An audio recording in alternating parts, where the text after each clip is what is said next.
There are very few risk factors for AML. There are rare diseases that have an increased risk for developing AML. Down syndrome is one of those diseases. In the first 4 years of life, children with Down syndrome have about a 500-fold increased risk, so 500 times more likely than a child without Down syndrome from getting AML. But AML and Down syndrome is still quite rare. And then there are other genetic or inherited diseases that have an increased risk for developing AML.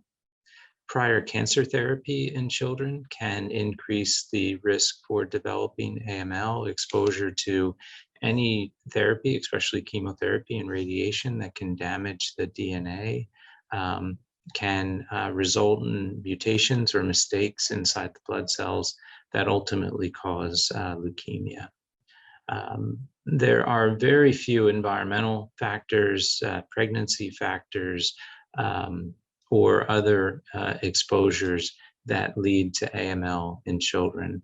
When we see kids with who are diagnosed with AML, it's almost exclusively either from a genetic disease or, and that's the very rare subset of patients, or most commonly, it is just a mistake that a blood cell made, and not because of any exposure, not because of any changes in diet, not because of anything like that, certainly not because of anything parents or family did.